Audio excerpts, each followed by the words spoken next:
Namo tassa bhagavato arahato samma sambuddhassa. Namo tassa bhagavato arahato samma sambuddhassa. Namo tassa bhagavato arahato samma sambuddhassa. Buddhang dhammang sanghang namasami.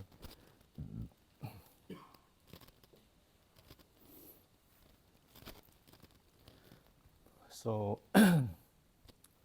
some of you may know that I just come back from a trip, just checking out, looking into the new monasteries in Kempsey and one in Brisbane, just helping them with establishing it and getting started. And it's just brings a lot of happiness and joy to see Kempsey turning out really well, with the monks spending the rains there, and how well they're looking after the monastery, and how well, how appreciative the lay people is. I remember when I first came to what Buddha reminded me about 2008. I remember feeling pretty smug and telling everybody, "Oh, it's great. I like Wat Buddha, because I don't really like to start things. And Wat Buddha is all finished. I don't have to do anything. I don't have to build. Buildings out here. I just have to hopefully restart things, and hopefully people will come. And then I'm all set up. All the people, Prakantipalo and I came, and all those other people have done all the hard work. I just have to stay here. Must be, have good fortune somewhere." Well, apparently in my starting monastery, my karma hasn't finished, so now I'm running around starting lots of little places everywhere, looking after the visas, building stuff, helping, sorting out solar issues and whatnot. But when it comes down to it, it's actually like most things. Beginning, it might look like, externally might look like a lot of stress, might look like a lot of work, but really when it comes down to it, it does bring a lot of joy, brings a lot of happiness, because when it comes down to it, we're bringing an opportunity to bring happiness and peace, and to spread the Buddha's teaching. So, how great is that? What a wonderful opportunity that is. And some of you might know that the Kempsey area, they've been wanting to have monasteries there for years and years, inviting different monks, and it never happened. So it's great that to be able to have a place and to offer to Ajahn, no less, one of the most respected monks in Thailand. Wow, it's an amazing opportunity. So yes, it is a lot of work, but it also brings a lot of happiness and joy at the end of the day, and it makes it, all the and to see how well they turned out, how the monks getting along really well. They're keeping the place very neat and tidy, and seeing the lay people come, and how much happiness and joy they're expressing, how much gratitude they're expressing to have monks there. Yeah, so it's great to be part of all that. And at the end of the day, that's about the core Buddhism of cultivating goodness, cultivating something that's wholesome, being part of something that's wholesome. That is more than each and every one of us. That's more than myself, but it's one of those things like the sum is greater than its parts. That a monastery coming together with other different people brings so much more benefit than we had imagined. And to have a place that people can come and practice, so it's been a wonderful opportunity that I'm more than happy to be part of.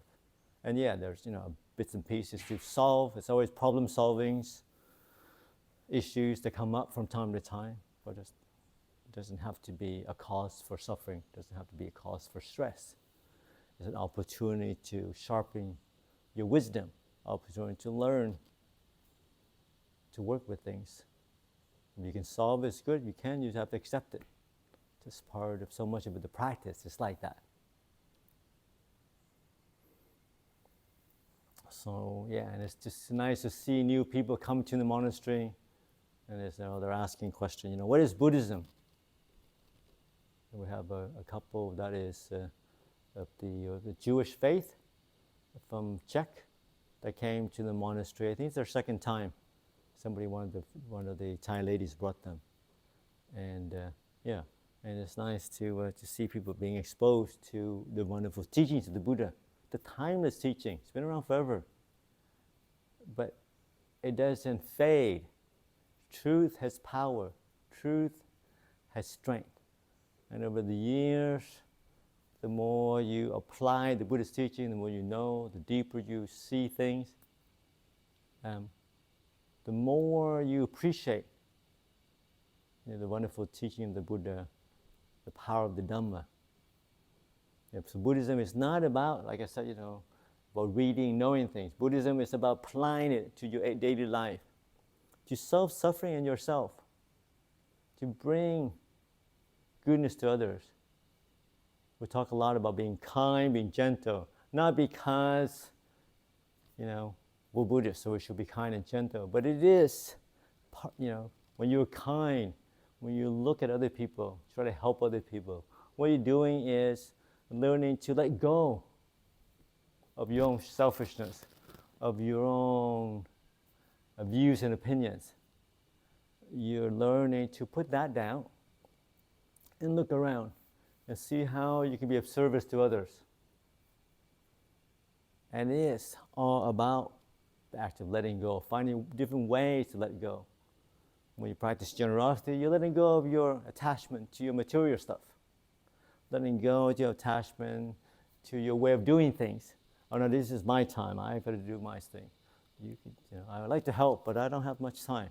I got to do my own stuff first. We're all so obsessed.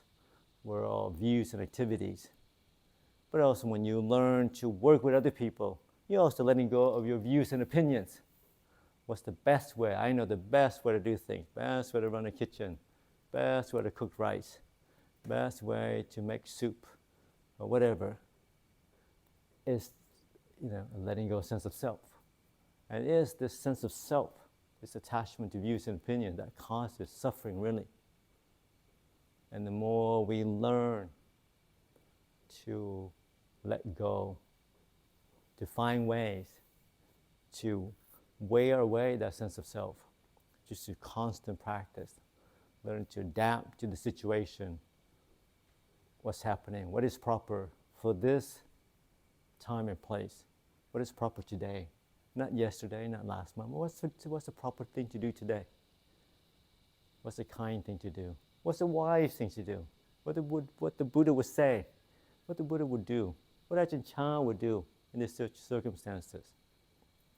And that's a great reflection that we can always bring to the situation, to the present moment. We're not basing on what we want to do, but we're reflecting on, because we have exposure to the Buddha's teaching, we've met, exposure to Ajahn teaching. A lot of us has come to know Ajahn personally, witness how his react to things. It's good to use that. Those are our guidance. How would Ajahn behave? How would he react to this? How Ajahn would say or do in this situation? That way we're allowing the beautiful examples of wisdom to guide our action, to guide our mind. And to be, like I said, I always stress that, to be part of all that. It's a great blessing that you can't even imagine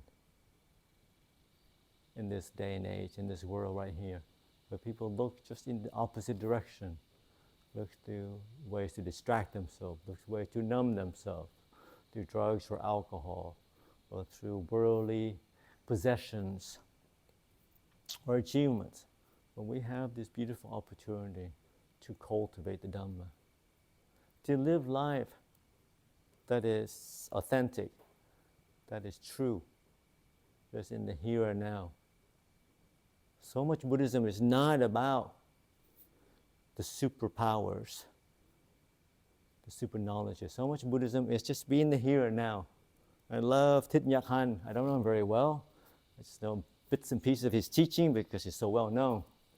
And he said the miracle Buddhism, the true miracle, is not that you can walk on air, that you have the psychic powers because you meditate like you walk in air. But the true power of Buddhism is that you walk on the earth, touching the ground, each and every step, that you're aware, you're present. You can feel the step under your feet. That is the true miracle Buddhism. This constant clarity and awareness, this mindfulness, of being the here and now, of being present. Because so much of our life, we're in our head, dreaming, fantasizing about something else, somewhere else, whether in the past, in the present, or in the future, but never being here. And so much of life is happening right here. So much of life is trying to teach us, but we're just not here to look, to learn, to understand, and to not repeat the mistakes that we make over and over again. We make mistakes, we cause suffering to ourselves and others because we're missing, we're not learning the lessons that life is trying to teach us.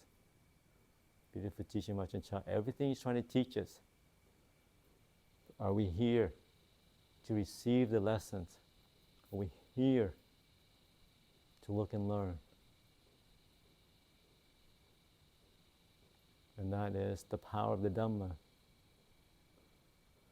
To be able to be present, to see the teachings of life, to understand, to know where is it, how is it that suffering arises, what is the cause of that suffering. I was looking at the quotes for the calendar that we're putting out, 2026, and that's what one of Paul's quote that Mari just has to use. To understand suffering, to transcend suffering, you have to understand suffering and its cause. When you remove the cause, suffering disappears. But if you see clearly, you have to understand the cause of the suffering. And you have to move that cause, and suffering is no more. Until we do that, we'll continue to suffer. And we'll blame others sometimes. Sometimes we blame ourselves. But suffering, like anything, arises and fades away. It has its cause.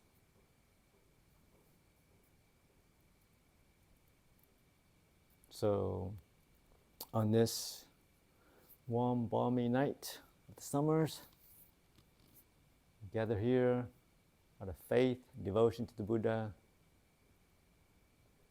Just remind each and every one of you that sometimes the practice is something that you do each and every day. And sometimes it looks like a long path to purify the mind, to clear away all your defilements and attachment. But it is so worth it. And we're part of something that is rare, that is beautiful, and that is powerful. Part of a community devoted to goodness, devoted to harmlessness, cultivating peace and wisdom each and every day. And this is a wonderful part to be, something that is noble, that's pure, that's been going on for a long, long time. So I offer that for your reflection tonight.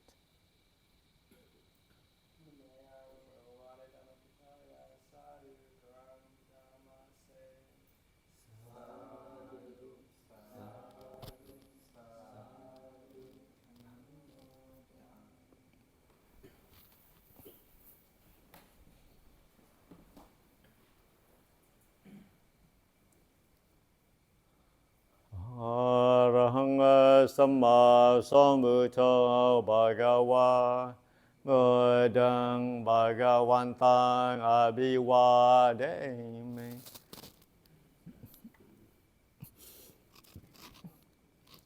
Vakato Bhagavata Namang Namasami